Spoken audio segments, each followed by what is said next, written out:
해방촌 집에서 정오즈음 일어난다.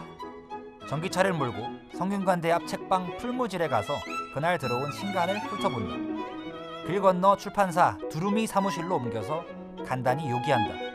글을 쓴다. 손님이 오면 담소를 나눈다. 자정 이후 해방촌으로 돌아와 밴드 양반들 작업실에서 곡을 쓴다. 기타를 퉁기며 노래하다가 서너 시쯤 잠든다. 요즘 나의 일상이다. 행복하다.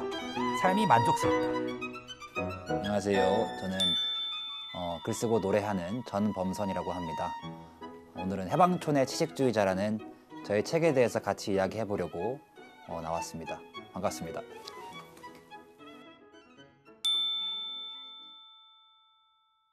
마침내 2007년 2월 민사고에 입학했을 때 나는 우물한 개구리였음을 뼈저리게 느꼈다. 강원중학교의 전설도 민사고에서는 명함을 못 낸다. 첫 중간고사 때 경제학에서 B를 받은 충격을 잊지 못한다. 전교 1등은 상상도 못했다. 이기기 위한 공부는 더 이상 무의미했다. 아무리 노력해도 1등을 할 수 없었기 때문이다. 1등만 모인 1등 학교에서도 1등은 결국 한 명뿐이었다. 그제야 공부는 경쟁이라는 강박관념에서 탈출했다. 저에게 가장 중요한 거는 이기는 거였던 것 같아요. 승리하는 거. 그리고 승리했을 때 돌아오는 재미가 확실하게 있었던 것 같아요. 어떤 사회적 보상. 이기면 즐거운 거죠. 어렸을 때 중학교 때 학교에서 시험을 보고서 전교 1등을 하면은 이기니까 즐겁더라고요. 어떤 내가 지식을 획득해서 아니면 더 많은 것을 알게 돼서 즐겁다기보다는 어차피 시험 끝나면 다 까먹고 객관식 풀고 나면은 시험 기간 지나면은 까먹잖아요. 근데 그래서 즐거운 게 아니라 내가 1등이다. 그러면은 막 학교에서도 칭찬해주고 가족들도 막 되게 진심으로 기뻐해주시고 거기 어떤 경쟁에 중독되었던 것 같아요. 그 당시에는 그걸 몰랐는데 그리고 나서 이제 민족사관고등학교에 들어갔더니 거기서는 잘 이길 수가 없는 거죠. 아무리 내가 열심히 해도 다 1등들이니까 거기서 1등은 한 명밖에 없고 제가 도저히 1등이 될 수 없는 상황을 직면하니까 이길 수가 없으면은 내가 어떻게 공부를 왜 해야 되지? 경쟁의식과 집단주의로부터 자유롭기 위해 내가 스스로 던졌던 질문은 이게 과연 나의 행복을 위한 것인가 였다. 내가 하는 공부가 남을 이기기 위한 것인지 내가 즐겁기 위한 것인지 민족의 내일을 위한 것인지 나의 오늘을 위한 것인지 곰곰이 따져봤다. 한국에 살 때는 민족이라는 집단의 울타리를 직시하는 일이 드물었다. 민사고에서 그나마 교포 친구나 원어민 교사를 보면서 일종의 경계를 감지했다. 나는 미국에 가서야 그 울타리 밖을 확실히 경험했다. 집단주의의 이면에는 배타주의가 도사리고 있었다.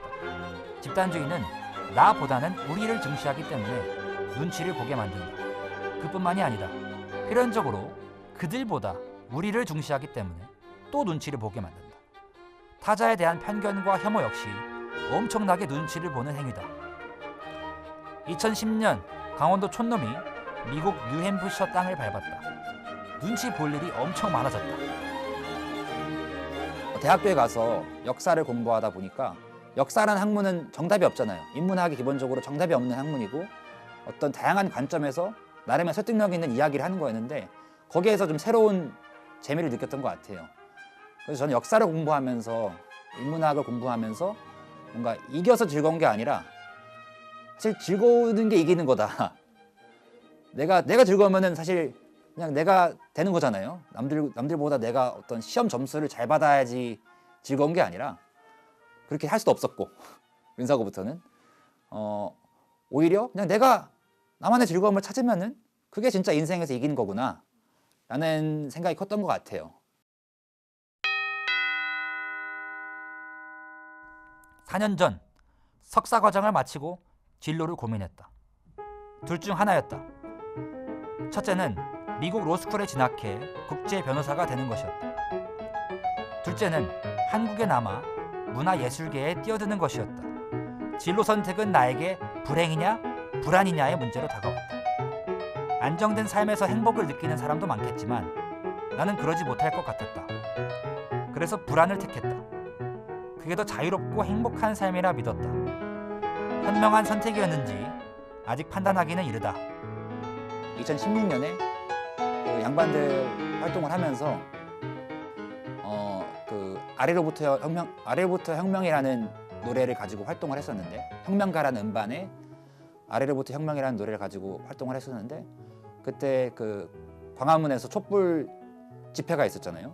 촛불 혁명이라고도 부르는 그런 어떤 사회적 맥락에서 저의 음악을 통해서 여러분들과 같이 이제 소통할 수 있는 경험을 하니까, 이거는 사실 뭐 내가 뭐 이기기 위해서 하는 것도 아니고 어떤 경쟁을 위해서 하는 것도 아닌데, 나만의 방식으로 어떤 그 창작물을 내놓고 그거를 통해서 다양한 사람들과 정말 예상치도 못했던 방식으로 혁명이 일어날지 누가 알았겠어요. 그 당시에 제가 혁명가가 되면서 그렇게 교류하는 걸 경험하고 나니까, 아, 이렇게 예술가로 문화예술계에서 사는 게 내가 진짜 이기는 거구나.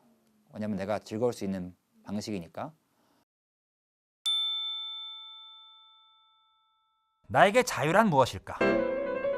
누군가 꿈은 명사가 아니라 동사라고 했다. 그렇다면 꿈을 수식하는 것은 형용사가 아닌 부사여야 한다. 나는 휘뚜루마뚜루 꿈꾸고 있다. 무엇을 하느냐보다 어떻게 하느냐가 더 중요하다. 나의 자유는 부사다.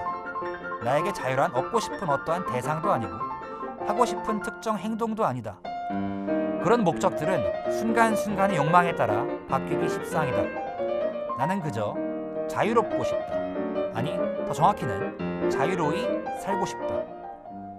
내가 자유로울 수 있는 유일한 방법은 하루하루 내 삶의 퍼포먼스를 자유롭게 표현하는 것뿐이다. 휘뚜루마뚜루 자연 발생적인 행위를 이어갈 때 나는 내 본연의 모습에 다가감을 느낀다.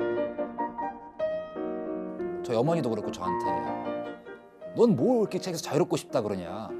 너만큼 자유롭게 사는 사람도 없다. 그 자유라는 개념 자체가 계속 쫓는 어떤 대상인 것 같고, 그걸 쫓으면 쫓을수록 뭔가, 아, 나는 지금 내 수염으로부터 자유롭지 못해. 예를 들어서 밀었어. 근데 밀고 나니까 또 다른 것들이 또 보이고, 이런 거 항상 변모하는 것 같아요. 그래서 결국에는 사람마다 자유롭다는 거의 어떤 개념, 자유로울 수 있는 방식은 다 다른 것 같아요. 나는 독립책방 주인이자 인디밴드 보컬이다. 직업이 크게 두 가지인데 둘 다 앞에 독립이라는 수식어가 붙는다. 사회가 보기에 지 꼴리는 대로 산다는 뜻이다. 그 외에 출판사 발행인, 동물권 단체 자문위원 등의 꼬리표가 붙는다. 버려놓은 일이 많다. 나는 하고 싶은 것을 다 하고 있지는 않지만 하고 싶은 것만 하고 있다. 낮에는 선비질, 밤에는 한량질, 유유자적. 이름하여 21세기 양반 라이프 스타일이다. 저는 전공이 정치철학사니까 정치철학적으로 봤을 때 자유의 개념을 크게 두 가지로 나눴거든요. 소극적 자유와 적극적 자유. 그 두 가지가 항상 충돌해요. 이럴 때는 막 음악할 때는 이게 너무 좋은데, 음악 하다 보면은 또 막 책임이 많아지고, 예를 들어서 이런 경우들이 생기고, 그래서 저는 항상 뭔가 그 모순과 역설 사이에서 갈팡질팡하는 것 같은데, 저는 근데 그 모습이 제 나름의 자유로운 방식인 것 같아서 이제 휘뚜루마뚜루라고, 이제 닥치는 대로 마구 해치우는 모양.